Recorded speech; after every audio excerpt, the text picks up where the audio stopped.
Hello, good morning friends. હવે આજે આપણે ટેક્સ્ટ બુક શરૂ કરીએ છીએ। લાસ્ટ ટાઈમ આપણે ડાયરેક્ટ ઇનડાયરેક્ટ શરૂ કર્યું હતું અને ડાયરેક્ટ ઇનડાયરેક્ટમાં આપણે વિધાન વાક્યો અને પ્રશ્નાર્થ વાક્યો ને ઇનડાયરેક્ટ સ્પીચમાં કેવી રીતે ફેરવવું એ શીખી ગયા। ગ્રામરનો સેક્શન ઇનડાયરેક્ટ સ્પીચનો ત્યાં પૂરો કર્યો હતો। હવે આજે આપણે તમારા ટેક્સ્ટ બુકને આપણે આગળ વધારીશું। લાસ્ટ ટાઈમ આપણે 5 યુનિટ ચલાવ્યા હતા। હવે આપણે આજે 6થો યુનિટ ચાલુ કરીશું। તમારી જે નેક્સ્ટ એક્ઝામ આવવાની છે એ નેક્સ્ટ એક્ઝામમાં આપણે આ 6થો યુનિટ લેવાના છીએ।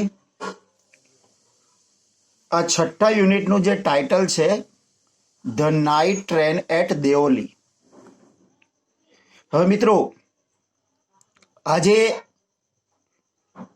વાર્તા છે the night train at Deoli, એ વાર્તા રસ્કિન બોન્ડે લખેલી છે। બહુ નામાંકિત અંગ્રેજીના લેખક છે અને આપણા ઇન્ડિયામાં રહી ચૂક્યા છે। તો એમનું આ પુસ્તક છે, એમાંથી એક ભાગ છે the night train at Deoli. આ પાઠના શરૂઆતમાં પ્રેટરાસ્ટ તરીકે એક પોએમ આપેલી છે। આમ તો તમારે એક્ઝામને આ પોએમ સાથે કોઈ લેવા દેવા નથી, પણ આમ છતાંય સમજવા જેવી પોએમ છે એટલે આપણે એ પોએમને ચલાવીશું। ટાઇટલ છે ઇન ધ ટ્રેન, એટલે કે ટ્રેનમાં। એઝ વી રસ ઇન ધ ટ્રેન, એટલે કે જ્યારે આપણે જઈ રહ્યા હોય છે, ઘસી રહ્યા હોઈએ છીએ, મીન્સ કે ટ્રેનની અંદર જઈ રહ્યા હોઈએ છીએ ત્યારે the trees and the houses go wheeling back. તો જાણે વૃક્ષો અને ઘરો પાછળ તરફ ચાલીને જતા હોય એવું લાગે છે। મિત્રો, જેણે ટ્રેનમાં મુસાફરી કરી હશે એ લોકોને ખબર હશે કે જ્યારે આપણે ટ્રેનમાં મુસાફરી કરતા હોય ત્યારે ટ્રેન સડસડાટ આગળ વધતી હોય તો આપણને દૂરથી એવું લાગે કે ઓલા જે વૃક્ષો, થાંભલાઓ, ઘર, આ બધું આપણે સ્થિર છીએ અને પાછું જઈ રહ્યું હોય ને એવું લાગતું હોય છે। તો એનું વર્ણન કર્યું છે। હવે શું કહે છે? પરંતુ ધ સ્ટારી હેવન્સ એબોવ ધ પ્લેન, સ્ટારી હેવન્સ, સ્ટારી એટલે સિતારાઓથી ભરપૂર, હેવન સ્વર્ગ, અહીંયા સ્વર્ગ એટલે આકાશ, આકાશનું વર્ણન છે।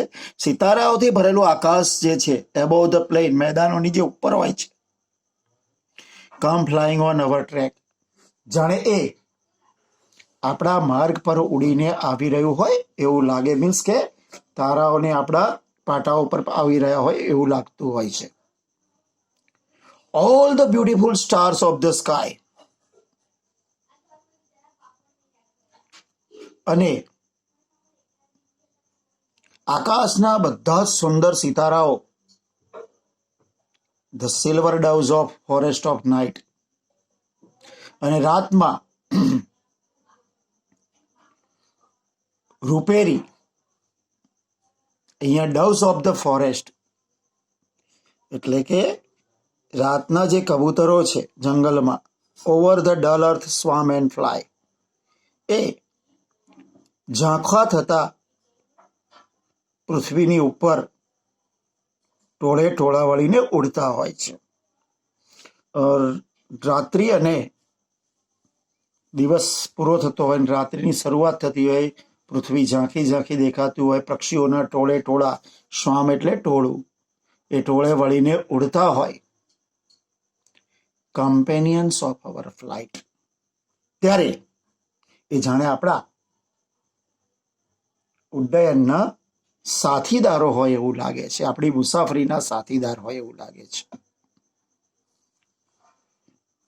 We will rush ever on without fear. તો આપણે પણ આવી જ રીતે કોઈ પણ જાતના ડર વગર હંમેશા આગળ ઘસને વધતા રહીશું, મીન્સ કે દોડતા રહીશું. Let the goal be far. ભલે તમારું લક્ષ્ય દૂર હોય, ધ ફ્લાઇટ બી ફ્લેટ. ત્યારે કાફલો એ દોડીને જતો હોય. For we carry the heavens with us. કારણ કે આપણે આપણું સ્વર્ગ આપણી સાથે લઈ જઈ રહ્યા છીએ dear. While the earth sleeps from under our fit.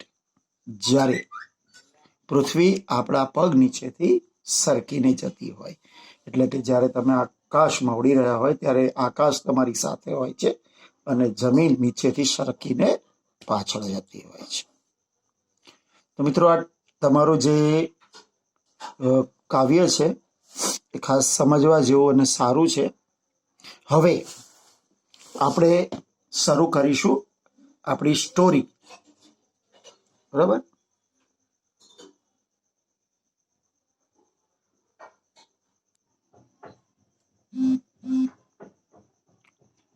When I was at college.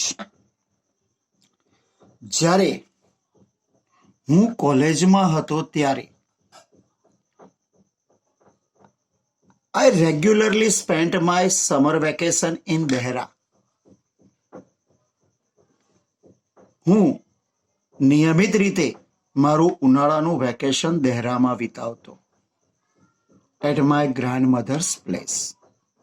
મારા દાદીમાના ઘરે. એટલે લેખક એવું કહે છે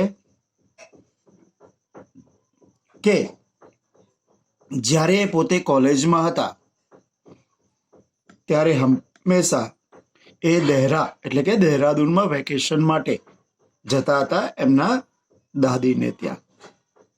આઈ would leave the plains early in May. મારે મેની શરૂઆતમાં જ મેદાન પ્રદેશ છોડી દેવો પડતો હતો. And return late in July. અને જુલાઈમાં મોડા પાછા ફરતો.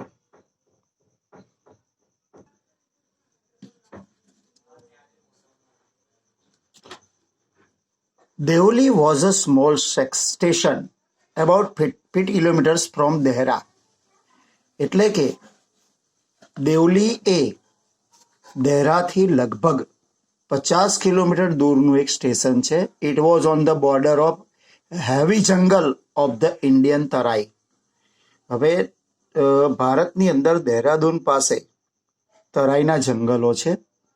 એ જંગલો ગાઢ જંગલો છે, એની સરહદ પર એ આવેલું છે.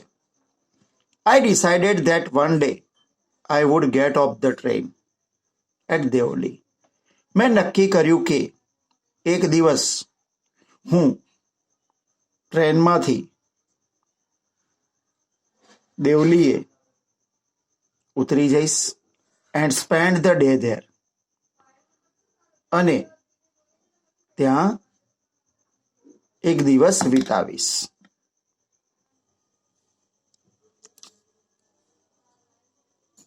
And spend the day there. અને ત્યાં એક દિવસ વિતાવીશ. એટલે નક્કી કર્યું હતું કે ભાઈ એક દેવલી એક દિવસ ઉતરશે અને આખો દિવસ ત્યાં વિતાવશે. I was 18. હું 18નો હતો. Visiting my grandmother. મારા દાદીની મુલાકાતે જઈ રહ્યો હતો. And the night train stopped at Deoli. અને રાત્રિની ટ્રેન દેવલીએ ઊભી રહી. A girl came down the platform selling baskets. અને પ્લેટફોર્મ પર બાસ્કેટ એટલે કે ટોપલીઓ વેચતી એક છોકરી નીચે આવી. It was a cold morning. ઠંડી સવાર હતી. And the girl had a shawl across her shoulder. અને એના ખભા પર શાલ હતી. Her feet were bare. તેના પગ ઉઘાડા હતા. એન્ડ ક્લોથિસ વેર ઓલ્ડ, અને એના વસ્ત્રો જૂના હતા. She was a young girl, એક યુવાન છોકરી હતી. વોકિંગ ગ્રેસફુલ્લી ટુવર્ડ્સ મી, અને એ મારા તરફ મોહક રીતે આવી રહી હતી. વેન, જ્યારે C came to my window, મારી બારી પાસે આવી. સી સ્ટોપ્ડ, એ ઊભી રહી. She saw that I was looking at her intently, તેણે જોયું કે હું તેની તરફ ઈરાદાપૂર્વક જોઈ રહ્યો હતો. બટ, પરંતુ એટ ફર્સ્ટ, સૌ પહેલા તો, સી પ્રિટેન્ડેડ નોટ ટુ નોટિસ, એણે એવો દેખાવ કર્યો કે જાણે એને ખબર નથી. સી હેડ અ પેલ સ્કિન, તેની જે ચામડી હતી એ ફિક્કી હતી. શાઇની બ્લેક હેર, અને એના જે વાળ હતા એ ચમકદાર અને કાળા હતા.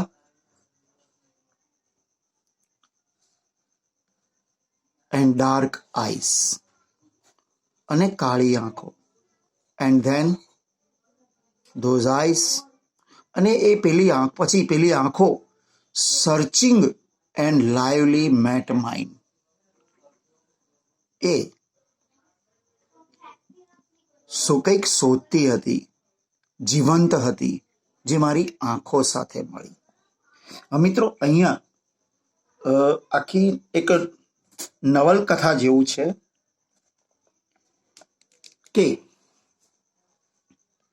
એક છોકરી છે જે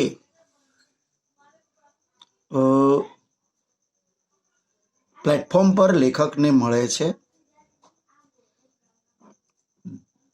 એણે વર્ણન છોકરીનું એવું કરેલું છે કે ખભા પર શાલ છે, ખુલ્લા પગે છે, કપડાં જૂના છે પણ યુવાન છે.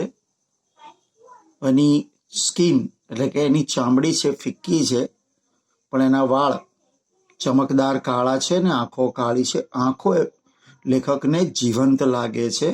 એ કહે છે કે એની જે જીવંત આંખો હતી એ મારી આંખો સાથે મળી. હવે આગળ વધતા પહેલા હું તમને આના કેટલાક સ્પેલિંગ્સ અને સવાલ જવાબ દેખાડી દઉં કે કેવી રીતે છે. ટુ રસ એટલે ઘસી જવું. વ્હીલિંગ બેક, ઊંધું ચાલવું અથવા તો પાછળ જતું. સ્ટારી, તારાઓથી ભરેલું. હેવન, સ્વર્ગ. પ્લેન એટલે મેદાન. ટ્રેક એટલે પાટા અથવા માર્ગ. ડલ એટલે ઝાંખું. સ્વામ એટલે ટોળું. કમ્પેનિયન્સ એટલે સાથીઓ. ગોલ એટલે લક્ષ્ય. ફ્લીટ એટલે કાફલો. મિત્રો, આ જે સ્પેલિંગ્સ હતા એ બધા તમારા જે આગળ આપણે પોએમ જોઈ પ્રી ટાસ્કમાં એના હતા. હવે આપણે આપણા જે સ્ટોરી છે એના સ્પેલિંગ છે આ. સ્પેન્ટ એટલે વિતાવવું. બોર્ડર એટલે સરહદ. ગેટ ઓફ એટલે નીચે ઉતરવું.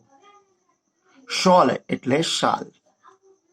બેર એટલે ખુલ્લું કે ઉઘાડું. ગ્રેસફુલ્લી મોહક રીતે. ઇન્ટેન્ટલી ઈરાદાપૂર્વક. પ્રિટેન્ટેડ એટલે દેખાવ કર્યો. કેરેજ એટલે ડબ્બો. કેટલ એટલે કીટલી. કેન એટલે વાંસ. ક્લેંગિંગ એટલે રણકાર. હિશિંગ એટલે ટ્રેન કે એન્જિનનો જે અવાજ હોય એ. કમ્પાર્ટમેન્ટ એટલે ડબ્બો, ઇન્સિડન્ટ એટલે ઘટના કે બનાવ, બ્લડ એટલે ઝાંખું થવું કે વિસ્મરણ થવું, અનએક્સપેક્ટેડ એટલે અનપેક્ષિત, ઇમ્પલ્સ એટલે તીવ્ર વૃત્તિ થવી કે એકદમ જુસ્સાપૂર્વક જુસ્સો આવવો, બિયર એટલે સહન કરવું, વેનિસ એટલે અદ્રશ્ય થઈ જવું, નોડેડ એટલે માથું હલાવવું, ક્લેંગ્ડ એટલે રણક્યો, જો ક્લેંગ એટલે રણકાર કરવો થાય, અહીંયા ક્લેંગ્ડ એટલે રણક્યો, હેસ્ટ એટલે ઉતાવળ કરવી, નર્વસ અસ્વસ્થ થવું, અનક્સિયસ ચિંતિત થવું અથવા તો ચિંતાતુર, ડેટરમાઇનેડ એટલે કે નિર્ધાર કર્યો, હેલ્પલેસલી એટલે કે લાચાર, સ્ટેપ્ડ ઓફ એટલે પગથિયા ઉતરવા, ડિસએપોઇન્ટેડ એટલે કે નિરાશ થવું, ઇમ્પેશિયન્ટ એટલે અધૂરા થવું. હવે મિત્રો, આ હતા તમારા ડિફિકલ્ટ વર્ડ્સ આ પાઠના. હવે આપણે જે 2 પેરેગ્રાફ ચલાયા એના આપણે ક્વેશ્ચન્સ જોઈ લઈએ. તો પહેલો ક્વેશ્ચન પહેલા જ પેરેગ્રાફમાંથી નીકળશે કે where did the author spend his summer vacation. તો કે લેખક પોતાનું ઉનાળાનું વેકેશન ક્યાં વિતાવે છે? તો મિત્રો, પહેલી જ લાઈનમાં લેખક કહે છે કે જ્યારે હું કોલેજમાં હતો ત્યારે regularly spent my summer vacation in Dehra at my grandmother's place. તો અહીંયા જવાબ આવી રીતે આવશે, ધ ઓથર સ્પેન્ટ એનું થઈ જશે spent his summer vacation in Dehra at his grandmother's place, એમના દાદીના સ્થળે. ક્વેશ્ચન બીજો, વેર વોઝ દેવલી. હવે આ દેવલી ક્યાં હતું? તો દેવલી ક્યાં હતું? તો લેખક કહે છે કે જ્યારે પોતે ટ્રેનમાં જતા ત્યારે એ નાનકડું સ્ટેશન હતું લગભગ 50 કિલોમીટર ફ્રોમ દહેરા. તો Deoli was about 50 kilometres from Dehra. અચ્છા, what did the author decide. લેખકે શું નક્કી કર્યું? તો બીજા પેરેગ્રાફમાં આપણે જોયું હતું કે ભાઈ, I decided that one day I would get off the train at Deoli and spend the day there. એટલે કે હું એક દિવસ ટ્રેનમાંથી આ સ્ટેશન પર ઉતરીશ અને આખો દિવસ ત્યાં વિતાવીશ, એવું એમણે નક્કી કર્યું હતું. ધ ઓથર ડિસાઇડેડ ધેટ, લેખકે નક્કી કર્યું હતું કે one day he would get off at Deoli, તેઓ દેવલીમાં એક દિવસ ઉતરશે and spend the day there, અને દિવસ ત્યાં વિતાવશે. અચ્છા, what was the writer's age when he met the girl first time. લેખક પહેલી વાર જ્યારે છોકરીને મળે છે ત્યારે એમની ઉંમર કેટલી હતી? તો મિત્રો, એ જ પેરેગ્રાફમાં બીજી જ લીટીમાં લખ્યું છે કે I was 18 visiting my grandmother. હું 18નો હતો અને મારી દાદીનો મુલાકાત લેવા જઈ રહ્યો હતો ત્યારે એ છોકરી મળી. તો ધ રાઇટર વોઝ 18, લેખક 18ના હતા, van he met the girl first time, જ્યારે પહેલી વાર કોને મળ્યા? છોકરીને મળ્યા ત્યારે.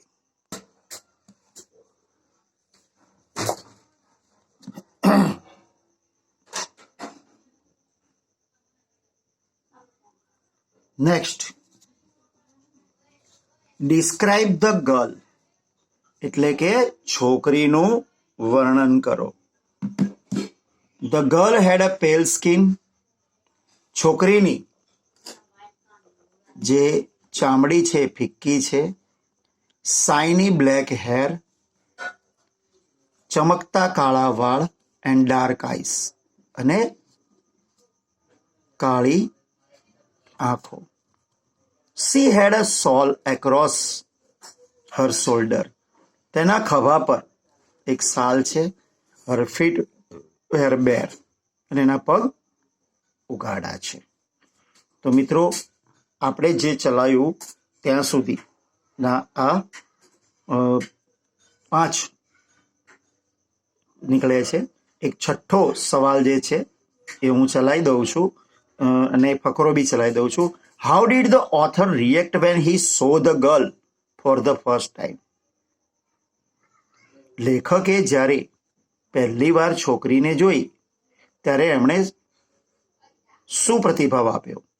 તો when the author saw the girl first time, જ્યારે લેખકે છોકરીની સામે પહેલી વાર જોયું, he was looking her at intently. તે એની તરફ ઈરાદાપૂર્વક જોઈ રહ્યા હતા. What did the writer feel while buying a basket. એટલે કે જ્યારે ટોપલી ખરીદતા રહ્યા હતા ત્યારે લેખકે શું અનુભવ કર્યો? તો while the writer was buying the basket from the girl. જ્યારે લેખક છોકરી પાસેથી ટોપલી ખરીદી રહ્યા હતા ત્યારે he wished to touch her fingers. ત્યારે ઈચ્છતા હતા કે એની આંગળીઓને સ્પર્શ કરે. હવે મિત્રો આપણે જે છેલ્લો પ્રશ્ન ચલાવ્યો તો ત્યાં સુધીનો હું પેરેગ્રાફ પણ આપને ચલાવી દઉં. હવે છોકરી છે. She stood by my window for some time. એ થોડી વાર મારી બારી પાસે ઊભી રહી. And neither of us said anything. અને બેમાંથી અમે કોઈ કંઈ બોલ્યા નહીં. But when she moved on.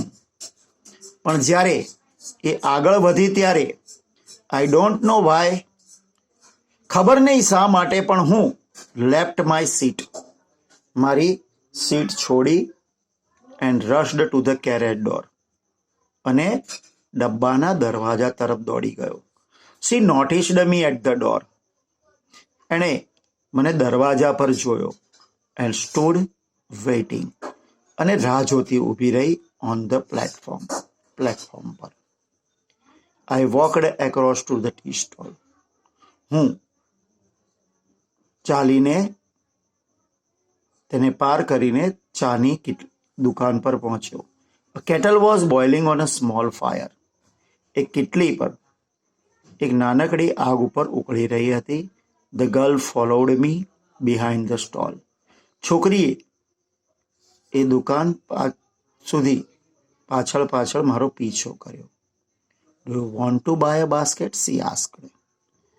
શું તમે ટોપલી ખરીદવા ઈચ્છો છો? તેણે પૂછ્યું. They are very strong, made of finest cane. તે બહુ મજબૂત છે અને ખૂબ સરસ વાંસની બનેલી છે. No, I said. I don't want a basket. ના, હું ટોપલી ખરીદવા ઈચ્છતો નથી. We stood looking at each other for a very long time. અમે ખૂબ લાંબો સમય સુધી એકબીજાની સામે જોઈને ઊભા રહ્યા. And then C sad. અને પછી એણે કહ્યું, are you sure you don't want a basket? શું તમે નિશ્ચિત છો કે તમારે ટોપલી જોઈતી જ નથી? Give me one. મને એક આપી દે. I said. મેં કહ્યું. And I took that one. અને મેં એક ટોપલી ઉઠાવી ઓન ધ ટોપ, સૌથી ઉપરથી. એન્ડ ગેવ હર અ રૂપી. અને એને એક રૂપિયો આપ્યો. I wished to touch her fingers. હું ઈચ્છતો હતો કે એની આંગળીઓનો સ્પર્શ કરું. But could not. પણ કરી શક્યો નહીં. તો મિત્રો અહીં સુધીમાં જે 7 પ્રશ્નો હતા એ આપણે જોયા. આશા રાખું છું કે તમને આ વાર્તામાં ખ્યાલ આવી ગયો હશે. મિત્રો આ વાર્તા જે છે એ વાર્તા રસ્કિન બોન્ડ જે અંગ્રેજીના પ્રખ્યાત લેખક છે, એમણે ઇન્ડિયામાં બહુ સારી સ્ટોરીઓ લખેલી છે. આશા રાખું છું કે તમને અહીં સુધી મજા આવી હશે. આપણે નેક્સ્ટ એક્ઝામમાં આ પાઠ ઉમેરેલો છે, એટલે એના વર્ડ્સ અને સવાલ જવાબ તમે તૈયાર કરી લેશો. તો બાકીનો પાઠ અને પછીના સવાલ જવાબ આપણે નેક્સ્ટ ટાઈમ લઈશું. ત્યાં સુધી રજા લઈએ. આવજો. Thank you.